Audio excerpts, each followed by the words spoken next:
জানিয়ে রাখি, আপনারা যেমনটা দেখলেন অভিজিৎ মণ্ডল টালা থানার ওসি, তাকে ইতিমধ্যে বিআর সিং হাসপাতালে নিয়ে যাওয়া হয়েছে স্বাস্থ্য পরীক্ষার জন্য। অন্যদিকে প্রেসিডেন্সি জেল থেকে কিছুক্ষণের পরেই বের করা হবে সন্দীপ ঘোষকে, তাকেও আজকে আদালতে পেশ করা হবে। আমাদের অপর প্রতিনিধি হিন্দোল দে রয়েছেন আমাদের সঙ্গে, সরাসরি হিন্দোলের কাছে চলে যাব।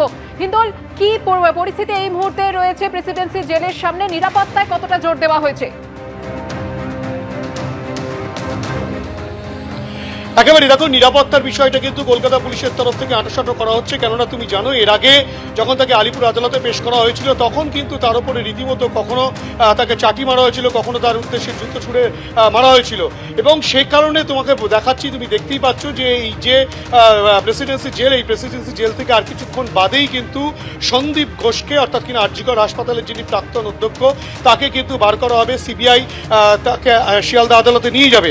এবং গতকালই কিন্তু সিবিআই তরফ থেকে আরজিকরের যে ধর্ষণ এবং খুনের ঘটনা, সেই ধর্ষণ এবং খুনের ঘটনায় শোন অ্যারেস্ট দেখানো হয়েছিল এবং তারই পরিপ্রেক্ষিতে সিবিআই তরফ থেকে গতকালই শিয়ালদা আদালতে আবেদন জানানো হয় যে সন্দীপ ঘোষকে কিন্তু তারাই খুন এবং ধর্ষণের যে ঘটনা, সেই ঘটনায় প্রমাণ লোপাটের যে বিষয়টা বারংবার অভিযোগ উঠছিল, সেই প্রমাণ লোপাট এবং এই ঘটনায় যারা যারা রয়েছে সেই বিষয়টা তদন্ত করার জন্য তাকে আবারও নতুন করে তারা নিজেদের হেফাজতে নিতে চাইছেন এই খুনের মামলায়। এবং সেই কারণেই তাকে আজকে আদালতে পেশ করার জন্য প্রস্তুতি নেওয়া হচ্ছে প্রেসিডেন্সি জেলে।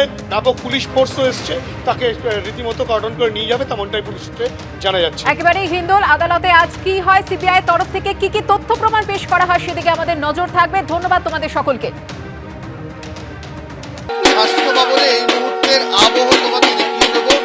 জুনিয়র ডাক্তাররা তো আসেনি, তাদের সঙ্গে প্রচুর সাধারণ মানুষ যোগ দিয়েছেন এবং সেখানে যেটা দেখতে পাচ্ছি, হাত থেকে শুরু করে ভাব, সার্বিকভাবে প্রতিবাদের ভাষা হিসেবে সব রকম ভাষ্য কিন্তু এখানে উঠে আসছে। প্রচুর মানুষ এখানে জড়ো হচ্ছেন, তারা তাদের মতামত রাখছেন, ডক্টর সঙ্গে জুনিয়র ডাক্তারদের পাশে দাঁড়াচ্ছেন এবং তাদের মতন করে প্রতিবাদের ভাষা ব্যক্ত করছেন। এবং পাশাপাশি আরো একটা ছবি দেখিয়ে নেবো, এই মুহূর্তে ইন্ডিয়ান ডেন্টাল অ্যাসোসিয়েশনের দন্ত চিকিৎসক যারা রয়েছেন তারা ইতিমধ্যেই এসছেন। তারা একই রকম ভাবে তারা জাস্টিস ডিমান্ড করছেন, এইভাবে তারা এসছেন। তাদের সঙ্গেই কথা বলবো যে আন্দোলন চলছে, আপনারা পাশে দাঁড়াচ্ছেন। গতকাল যেটা দেখা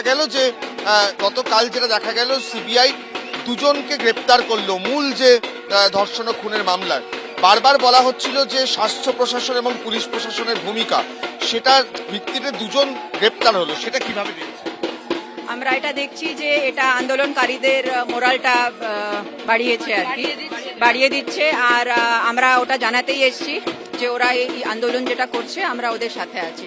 আমরা ডেন্টাল ফ্রেটার্নিটি থেকে বাকিরাও অ্যারেস্ট হবে। আমরা কালকের ডিসিশনে খুব খুশি, অ্যাটলিস্ট একটা স্টেপ মনে হচ্ছে এগোলো।